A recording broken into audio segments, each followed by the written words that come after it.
ಎಲ್ರಿಗೂ ನಮಸ್ಕಾರ. Topper IAS daily current affairs ಅನಾಲಿಸಿಸ್ಗೆ ಸ್ವಾಗತ. ನಾವಿವತ್ತು ಪ್ರಿಲಿಮ್ಸ್ ಪಾಯಿಂಟ್ ಆಫ್ ವ್ಯೂಯಿಂದ ಯಾವ್ಯಾವ ಆರ್ಟಿಕಲ್ಸ್ ಇಂಪಾರ್ಟೆಂಟ್ ಇದೆಯೋ ಆ ಒಂದು ಆರ್ಟಿಕಲ್ಸ್ನ ಡಿಸ್ಕಸ್ ಮಾಡ್ತಾ ಇದ್ದೀವಿ. ಸೊ ಮೊದಲನೇ ಆರ್ಟಿಕಲ್ ಬಂದುಬಿಟ್ಟು Odisha plans odyssey to wild cattle island. So ನಮಗಿಲ್ಲಿ ಆ ವರ್ಡ್ಸಲ್ಲೇ ಅರ್ಥ ಆಗ್ತಿದೆ. ಒಡಿಸ್ಸಿ ಅಂತ ಅಂದರೆ ಈ ಒಂದು ಕ್ಯಾಟಲ್ ಐಲ್ಯಾಂಡ್ ಏನಿದೆ ಅದಕ್ಕೆ ಟ್ರಾವೆಲ್ ಮಾಡೋದಕ್ಕೆ ಇವರು ಒಡಿಸ್ಸಿ ಅಂತ ಹೇಳ್ತಿದ್ದಾರೆ. ಸೊ ಅಂದರೆ ಟೂರಿಸಮ್ನ ಪ್ರಮೋಟ್ ಮಾಡೋದಕ್ಕೆ ಈ ಒಂದು ಒಡಿಸ್ಸಿ ಅನ್ನೋ ಟರ್ಮನ್ನು ಯೂಸ್ ಮಾಡ್ಕೊಳ್ತಾ ಇದ್ದಾರೆ. ಸೊ ಇನ್ನೊಂದು ಥಿಂಗ್ ಏನು ಅಂದರೆ ವೈಲ್ಡ್ ಕ್ಯಾಟಲ್ ಐಲ್ಯಾಂಡ್. ಏನಿದು ಕ್ಯಾಟಲ್ ಐಲ್ಯಾಂಡ್ ಅಂದರೆ ಈ ಐಲ್ಯಾಂಡಲ್ಲಿ ತುಂಬ ಕ್ಯಾಟಲ್ಸ್ ಇದೆ, ಅಂದರೆ ಎಸ್ಪೆಷಲಿ ವೈಲ್ಡ್ ಕ್ಯಾಟಲ್ಸ್ ಇದೆ. ಸೊ ಅದಕ್ಕೋಸ್ಕರ ಇದನ್ನು ವೈಲ್ಡ್ ಕ್ಯಾಟಲ್ ಐಲ್ಯಾಂಡ್ ಅಂತ ಕರಿತಿದ್ದಾರೆ. ಸೊ ಈ ಒಂದು ಒಡಿಶಾ ಏನಿದೆ ಟೂರಿಸಮ್ನ ಡೆವಲಪ್ ಮಾಡೋದಕ್ಕೋಸ್ಕರ ಈ ಒಂದು ಐಲ್ಯಾಂಡ್ಸ್ನ ಯೂಸ್ ಮಾಡ್ಕೊಳ್ತಿದೆ. ಸೊ ಇದ್ರ ಬಗ್ಗೆ ಡೀಟೇಲ್ಸ್ ಆಗಿ ಈ ಒಂದು ಆರ್ಟಿಕಲಲ್ಲಿ ಡಿಸ್ಕಸ್ ಮಾಡ್ತಾ ಇದ್ದೀವಿ. So Odisha forest and environment department ಏನಿದೆ ಇದು ಐಲ್ಯಾಂಡ್ ಒಡೆಸ್ಸಿ, ಹಿರಾಕುಡ್ ಕ್ರೂಯ್ಸ್ ಮತ್ತು ಕ್ಯಾಟಲ್ ಐಲ್ಯಾಂಡ್ ಈ ಮೂರು ಐಲ್ಯಾಂಡ್ಗಳಲ್ಲಿ ಟೂರಿಸಮ್ನ ಪ್ರಮೋಟ್ ಮಾಡಬೇಕಂತ ಡಿಸೈಡ್ ಮಾಡಿದೆ. ಅಂದರೆ ಎಕೋ ಟೂರಿಸಮ್ ಪ್ಯಾಕೇಜಸ್ನ ಟೂರಿಸ್ಟಿಗೆ ಕೊಡೋದಕ್ಕೆ ಡಿಸೈಡ್ ಮಾಡಿದೆ. ಇದು ಎಲ್ಲಿದೆ ಅಂದರೆ ಹಿರಾಕುಡ್ ರಿಸರ್ವಾಯರ್. ಸೊ ಈ ಒಂದು ಹಿರಾಕುಡ್ ರಿಸರ್ವಾಯರ್ಸಲ್ಲಿ ಈ ಒಂದು ಐಲ್ಯಾಂಡ್ಸ್ನ ನಾವು ಅಬ್ಸರ್ವ್ ಮಾಡ್ಬೋದು. ಹಿರಾಕುಡ್ ರಿಸರ್ವಾಯರ್ನ ಯಾವ ರಿವರಿಗೆ ನಾವು ಕಟ್ಟಿದ್ದೀವಿ ಅಂದರೆ ಸೊ ಮಹಾನದಿ ರಿವರಿಗೆ 1950ನಲ್ಲಿ ಇದನ್ನು ಕನ್ಸ್ಟ್ರಕ್ಟ್ ಮಾಡಲಾಗುತ್ತೆ. ಸೊ ಮತ್ತು ಕ್ಯಾಟಲ್ ಐಲ್ಯಾಂಡ್ ಅಂತ ಅಂದರೆ ಏನಿದು ಸ್ಪೆಷಲ್ ನೇಮ್, ಯಾಕೆ ಈ ಒಂದು ನೇಮನ್ನು ಇಟ್ಟಿದ್ದಾರೆ ಅಂದರೆ ಈ ಒಂದು ಟೂರಿಸಮ್ನ ಪ್ರಮೋಟ್ ಮಾಡ್ತಿರೋ ಒಂದು ಐಲ್ಯಾಂಡ್ಸಲ್ಲಿ ಈ ಒಂದು ಕ್ಯಾಟಲ್ ಐಲ್ಯಾಂಡ್ ಕೂಡ ಒಂದು. ಸೊ ಇದು ಹಿರಾಕುಡ್ ರಿಸರ್ವಾಯರಲ್ಲಿ ಇದೆ. ಸೊ ಇದನ್ನು ಸೈಟ್ ಸೀಯಿಂಗ್ ಡೆಸ್ಟಿನೇಷನ್ ಆಗಿ ಸೆಲೆಕ್ಟ್ ಮಾಡಿದ್ದಾರೆ. ಸೊ ಇದನ್ನು ಸೆಲೆಕ್ಟ್ ಮಾಡೋ ಉದ್ದೇಶ ಏನಂತಂದರೆ ಸೊ ಈಗ ಫಾರ್ ಎಕ್ಸಾಂಪಲ್ ಯಾವುದೇ ಒಂದು ಡ್ಯಾಮನ್ನು ಕನ್ಸ್ಟ್ರಕ್ಟ್ ಮಾಡಬೇಕು, ಯಾವುದೇ ಒಂದು ರಿಸರ್ವಾಯರ್ನ ಕನ್ಸ್ಟ್ರಕ್ಟ್ ಮಾಡಬೇಕಂದ್ರೆ ಸೊ ಅಲ್ಲಿರೋಂಥ ಆ ರಿಸರ್ವಾಯರಲ್ಲಿ ಎಲ್ಲಿ ಕನ್ಸ್ಟ್ರಕ್ಟ್ ಮಾಡ್ತಿರೋ ಅಲ್ಲಿ ವಾಟರ್ ಆಕ್ಯುಪೈ ಮಾಡ್ಕೊಳ್ಳೋದಕ್ಕೆ ಸ್ಟಾರ್ಟ್ ಆಗುತ್ತೆ ಅಲ್ವಾ. ಸೊ ಅಂದರೆ ಅಲ್ಲಿರೋಂಥ ವಿಲೇಜಸ್ಸಲ್ಲಿರೋಂಥ ಜನಗಳನ್ನ ಅಲ್ಲಿಂದ ಬೇರೆ ಕಡೆಗೆ ರೀಪ್ಲೇಸ್ ಮಾಡಲಾಗುತ್ತೆ. ಸೊ ಈ ರೀತಿಯಾಗಿ ರೀಪ್ಲೇಸ್ ಮಾಡಿದಂಥ ಒಂದು ಅಲ್ಲಿ ಅಲ್ಲಿರೋಂಥ ಜನ ಅಲ್ಲಿಂದ ಹೋಗ್ಬೇಕಾದ್ರೆ ಏನು ಮಾಡ್ತಾರೆ, ಅವ್ರ ಕ್ಯಾಟಲ್ನ ಅಲ್ಲಿಂದ ತೊಗೊಂಡೋಗೋಕ್ಕಾಗಲ್ಲ, ಅಂದರೆ ಹಸುಗಳನ್ನ ತೊಗೊಂಡೋಗೋಕ್ಕಾಗ್ದಲೇ ಅದೇ ಪ್ಲೇಸಲ್ಲೇ ಬಿಟ್ಬಿಟ್ಟು ಅವ್ರು ಮಾತ್ರ ಅಲ್ಲಿಂದ ಹೋಗ್ತಾರೆ. ಸೊ ಇಲ್ಲಿರೋಂಥ ಹಸುಗಳು ಏನು ಮಾಡಿದ್ರು, ಈಗ ನೀರು ಬಂದು ಕವರ್ ಆಗ್ತಾ ಆ ಪ್ಲೇಸಲ್ಲಿ ಎಲ್ಲಿ ಹೈಟ್ ಜಾಸ್ತಿ ಇದೆ, ಎಲ್ಲಿ ದಿಬ್ಬಗಳಿದೆ ಅಲ್ಲಿ ಹೋಗಿ ಈ ಒಂದು ಹಸುಗಳು ಸರ್ವೈವ್ ಆಗೋಕ್ಕೆ ಸ್ಟಾರ್ಟ್ ಆಗ್ತವೆ. ಸೊ ಹಾಗಾಗಿ ಇದು ಅವರು ಯಾವುದೇ ಹ್ಯೂಮನ್ ಇಂಟರ್ಫಿಯರೆನ್ಸ್ ಇಲ್ದಲೇ ಸೊ ಈ ಒಂದು ಕ್ಯಾಟಲ್ಸು ಇಲ್ಲಿ ಸರ್ವೈವ್ ಆಗಿದ್ದಾವೆ. ಹಾಗಾಗಿ ಇವನ್ನ ವೈಲ್ಡ್ ಅನಿಮಲ್ ಅಂತ ಕರೀತಾ ಇದ್ದಾರೆ. ಸೊ ಇಲ್ಲಿ ಲಾರ್ಜ್ ಪಾಪ್ಯುಲೇಷನ್ಸ್ ಆಫ್ ವೈಲ್ಡ್ ಕ್ಯಾಟಲ್ಸ್ನ ನಾವಿಲ್ಲಿ ನೋಡ್ಬೋದು ಅಂತಲೇ ಹೇಳ್ಬೋದು. ಅದಕ್ಕೋಸ್ಕರ ಇದನ್ನು ಕ್ಯಾಟಲ್ ಐಲ್ಯಾಂಡ್ ಅಂತ ಕರೀತಾರೆ. ಸೊ ಅಂದರೆ ಇಲ್ಲಿ ಕೊಟ್ಟಿದ್ದಾರೆ ನೋಡಿ, when large number of people were displaced from their villages when Hirakud Dam was constructed on Mahanadi River in 1950, the villagers could not take their cattle with them. They left their cattle behind in the deserted villages. So ಹಾಗಾಗಿ ಅದನ್ನ ಇದು cattle island ಅಂತ ಕರಿತೀವಿ. As the area started to submerge, the dam following the dam construction, the cattle moved up to Bhuja Phagad, an elevated place. So subsequently the named Cattle Island. The piece of land is surrounded by vast sheet of water. So ಈ ಒಂದು piece of land vast sheet of water ಇಂದ cover ಆಗಿದೆ. So according to Hirakud wild life division, ಈ wild life division ಏನಂತ ಹೇಳ್ತಿದೆ ಅಂದರೆ ಇದೊಂದು massive heard of cattle ಅಂತಲೇ ಹೇಳ್ಬೋದು. ಅದು ಅದರದ್ದೇ ಪಾಡಿಗೆ ಬೆಳೆದು ದೊಡ್ಡದಾಗಿರೋಂಥ ಒಂದು cattles away from the human being for the decades, ಅಂದರೆ ತುಂಬ ವರ್ಷಗಳಿಂದ ಇದು ಹ್ಯೂಮನ್ ಇಂಟರ್ಫಿಯರೆನ್ಸಿಂದ ತುಂಬ ದೂರನೇ ಇದೆ ಅಂತ ಹೇಳ್ತಿದ್ದಾರೆ. So these are the wild animals we can see here. Next ಆರ್ಟಿಕಲಿಗೆ ಹೋಗೋದಾದರೆ ನಮಗೆ ಗೊತ್ತಿದೆ ತಾಲಿಬಾನು ಅಫ್ಘಾನಿಸ್ತಾನ ಆಕ್ಯುಪೈ ಮಾಡ್ಕೊಂಡಿದೆ ಅಂತ. ಸೊ ಇಲ್ಲಿ ಈ ಒಂದು ಅಫ್ಘಾನಿಸ್ತಾನಲ್ಲಿ ಏನಿದೆ large number of fighters belonging to Islamic State ಇರ್ಬೋದು, ಜೈಷ್ ಇ ಮೊಹಮ್ಮದ್ ಇರ್ಬೋದು, ಲಷ್ಕರ್ ಇ ತೈಬಾ ಇರ್ಬೋದು. ಸೊ ಈ ಮೂರು ಟೆರರಿಸ್ಟ್ ಗ್ರೂಪ್ ಅವ್ರು ಏನು ಮಾಡಿದ್ದಾರೆ, ಕಾಬೂಲ್ಗೆ ಎಂಟರ್ ಆಗಿದ್ದಾರೆ. ಅಂದರೆ ಅಫ್ಘಾನಿಸ್ತಾನ್ ಕ್ಯಾಪಿಟಲ್ ಕಾಬೂಲ್ಗೆ ಲಾಸ್ಟ್ ಫ್ಯೂ ಡೇಸಲ್ಲಿ ಎಂಟರ್ ಆಗಿದ್ದಾರೆ ಅನ್ನೋ ಒಂದು ಇನ್ಫಾರ್ಮೇಷನ್ ಇದೆ. ಈ ಒಂದು ತಾಲಿಬಾನ್ ಲೀಡರ್ಶಿಪ್ಪು ಅವ್ರಿಗೆ ಗೊತ್ತಿದೆ, ಅಂದರೆ ತಾಲಿಬಾನ್ ಅವ್ರಿಗೆ ಗೊತ್ತಿದೆ. ಸೊ ಅಂದರೆ ಬೇರೆ ಫಾರಿನ್ ಟೆರರಿಸ್ಟಿಗೆ ನಾವು ಇಲ್ಲಿ ಪ್ಲೇಸ್ ಕೊಟ್ಟರೆ ಸೊ ಅದು ಪ್ರಾಬ್ಲಮ್ ಆಗುತ್ತೆ ಅಂತ.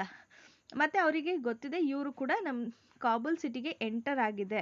ಸೊ ಇಲ್ಲಿ ತಾಲಿಬಾನ್ ಫ್ಲಾಗ್ನ ಇಟ್ಕೊಂಡು ಸೊ ಕಾಬೂಲಲ್ಲಿ ಓಡಾಡ್ತಿದ್ದಾರೆ ಅನ್ನೋ ವಿಷಯನೂ ಕೂಡ ತಾಲಿಬಾನ್ ಲೀಡರ್ಸಿಗೆ ಗೊತ್ತಾಗಿದೆ.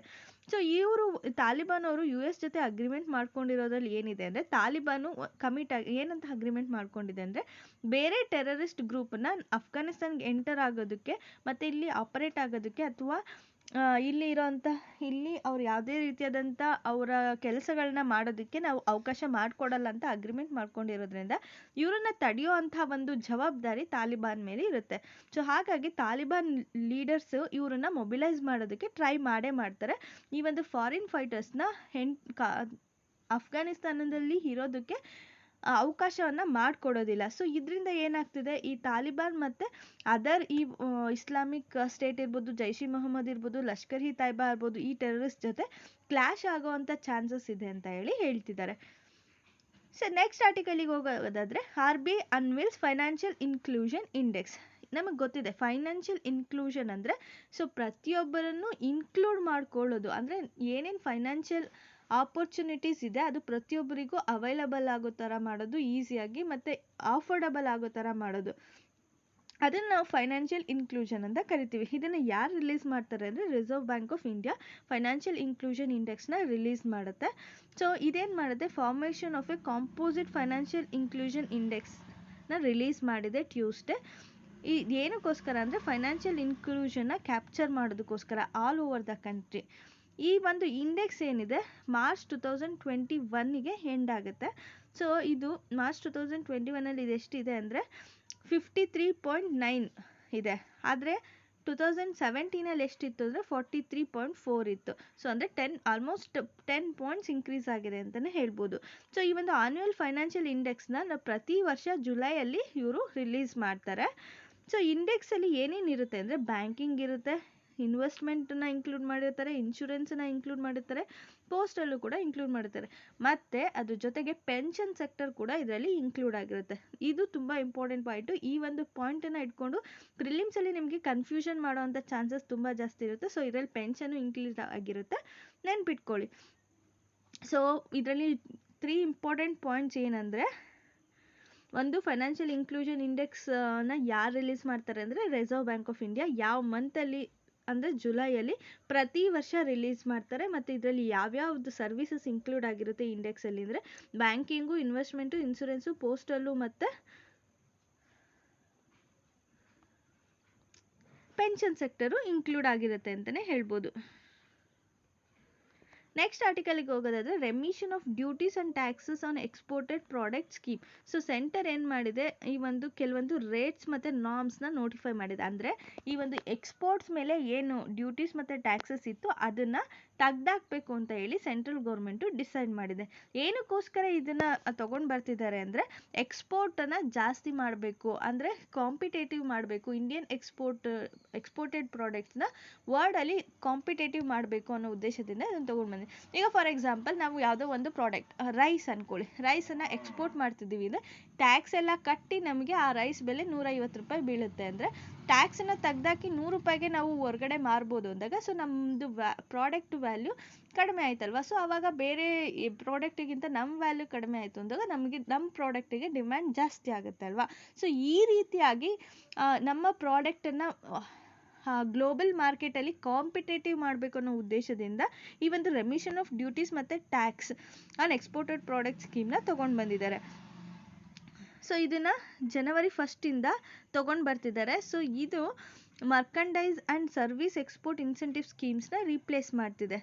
ಸೊ ಆದರೆ ಇವೆರಡು ಸ್ಕೀಮು WTO ನಾರ್ಮ್ಸ್ನ ವೈಲೇಟ್ ಮಾಡ್ತಿದ್ದಾವೆ ಅಂತ ಹೇಳ್ಬಿಟ್ಟು ಅದನ್ನು ರೀಪ್ಲೇಸ್ ಮಾಡೋದಕ್ಕೋಸ್ಕರ ಈ ಒಂದು RODTEP ಸ್ಕೀಮ್ನ ತೊಗೊಂಡು ಬಂದಿದ್ದಾರೆ.